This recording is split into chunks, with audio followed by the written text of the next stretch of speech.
मैं यहाँ पे 7 भी ऐड कर दूं, ओके, तो आपके पास जो डेटा की सीरीज आ जाएगी उसमें 7 भी हम यहाँ पे ऐड कर देंगे, राइट। तो 7 आपके पास ऐड हो गया। अब आप देखें कि मीडियन क्या होना चाहिए हमारा। इफ द डेटा इज, देखिए डेटा 2 टाइप्स के होते हैं। बिफोर एडिशन ऑफ 7, ये आपके पास डेटा नंबर n कितना था, यहाँ पे n की वैल्यू थी 5। 5 इज ऑड नंबर। और जब we add another value in this series of data, तो 7 जब आ गया, now the total number in the given set of data is 6। तो 6 इज इवन नंबर। अब आपके पास n 6 है, तो 6 इवन नंबर है, तो इसमें हम कैसे निकालेंगे? तो यहाँ पे 6 + 1 लिख देंगे, 7 होता है। 7 डिवाइडेड बाय 2 इट इज 3.5। अब आपके पास वैल्यू क्या आ गई? 3.5। 3.5 का मतलब क्या है? ये 7 भी ऐड कर दिया हमने। 3 पॉइंट का मतलब है ये थर्ड वैल्यू है एंड ये फोर्थ वैल्यू है। तो 3 पॉइंट का मतलब 5 का मतलब क्या है? 3.5 th वैल्यू। थर्ड भी नहीं होगी और फोर्थ भी नहीं होगी, इसके दरमियान की कोई वैल्यू होगी। 3.5 का मतलब ये होता है। तो जब आपके पास वैल्यू जो है वो सेंटर पोजीशन पे आ जाए, और वो किसके दरमियान में आ रही है? थर्ड एंड फोर्थ के सेंटर पे आ रही है। तो अब आपने जब इसका मीडियन कैलकुलेट करना होगा, तो उसके लिए हम फॉर्मूला यूज करेंगे। Now median is equals to third value plus fourth value, इनके दरमियान की वैल्यू है। तो अगेन रिमेंबर, जब भी सेंट्रल वैल्यू पता करनी होती है तो हम 2 से डिवाइड करते हैं। तो अब इस केस में जो हमारे पास ऑर्डर वैल्यू आई है वो 3.5 है। तो 3.5 इट मींस दैट थर्ड भी नहीं ले सकते, फोर्थ भी नहीं ले सकते, इनके सेंटर की होगी। तो जब सेंटर की होगी value, then we add third value plus fourth value and divide the whole thing in of numerator by 2। तो थर्ड वैल्यू आपके पास क्या क्या है? It is 4 + 5 and divided by 2. 4 + 5 is equals to 9. 9 divided by 2, it means 4.5. अच्छा, अब जो आपके पास मीडियन जो है वो आपके पास है, वो है मीडियन इज इक्वल्स टू 4.5। ये आपके पास मीडियन आ गया, राइट। तो मीडियन वैल्यू हमारे पास आ चुकी है 4.5। यहाँ पे लिख लें अगर आपको नजर नहीं आ रहा तो। Median is equals to 4.5। Clear? तो जब आपके पास डेटा इस टाइप का हो जो कि इवन नंबर में हो, 6 हो डेटा में, नंबर 7 8 हो, 10 हो, तो फिर हम क्या करते हैं कि जिसके दरमियान में ऑर्डर वैल्यू आती है उन दोनों को ऐड करते हैं और जस्ट 2 से डिवाइड करते हैं। Clear?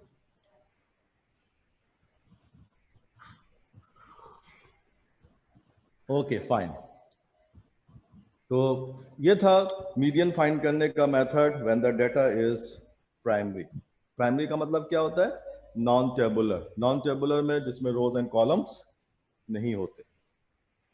Now we move on to finding median when the data is secondary or tabular format।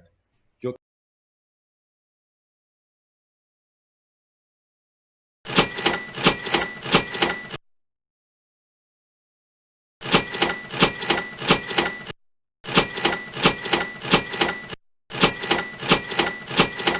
करते हैं उसका क्या अप्रोच है वो देखते हैं। In tabular types of data we have 2 categories. Tabular में हमारे पास 2 कैटेगरीज होती हैं। टेबुलर मींस फ्रीक्वेंसी डेटा, जिसमें फ्रीक्वेंसी डिस्ट्रीब्यूशन होती है, और इसको हमने सेकेंडरी डेटा कहना होता है। ये कौन सा डेटा होता है? सेकेंडरी डेटा होता है। तो टेबुलर मींस फ्रीक्वेंसी जिसमें होती है, और वो डेटा आपके कौन से होते हैं? सेकेंडरी डेटा होते हैं। इसके अंदर जो फर्स्ट टाइप है that is ungroup with frequency. पहला कौन सा होता है? Ungroup with frequency. इस टाइप के डेटा में आपके पास सिंगल वैल्यूज होती हैं, लेकिन इसमें टेबुलर फॉर्मेट होती है और इसमें फ्रीक्वेंसी भी होती है।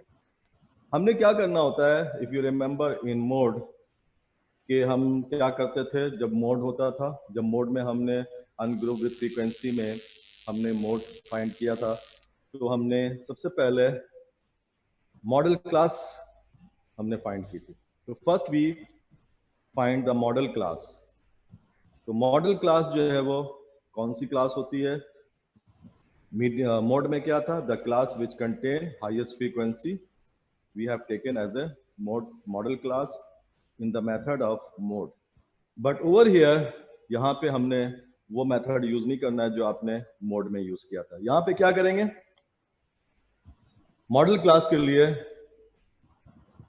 जो कि मैंने आपको लास्ट क्लास में बताया था कि मॉडल क्लास बेसिकली, मॉडल किसके लिए यूज करते हैं? मॉडल बेसिकली आपकी एक्चुअल की रिप्रेजेंटेशन होती है, फ्यूचर की, और उसके थ्रू हम एक्चुअल डेटा तक पहुंचते हैं यहाँ पे स्टैटिस्टिक्स में मॉडल के थ्रू।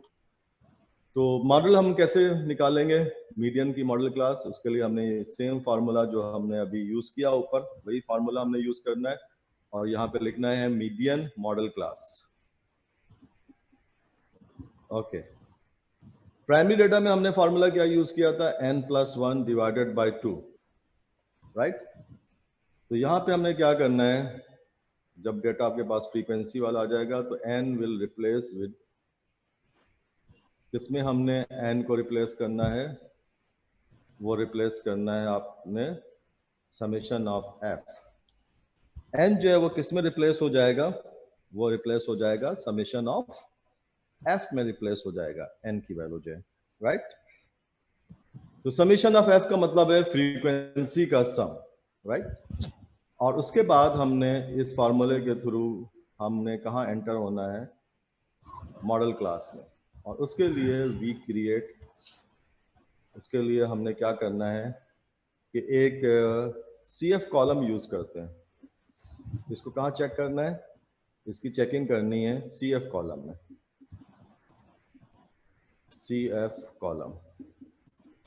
और CF क्या चीज होती है ये मैं आपको पहले बता चुका हूँ स्टार्टिंग में।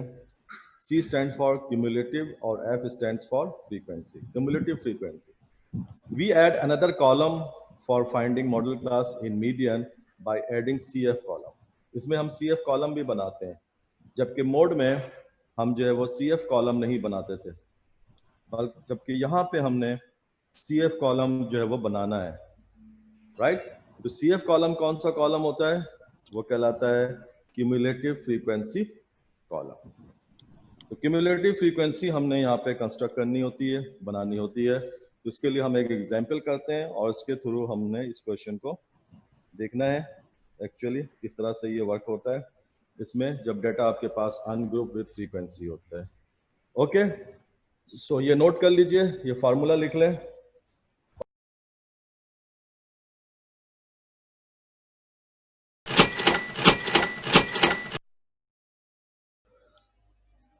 Number of families,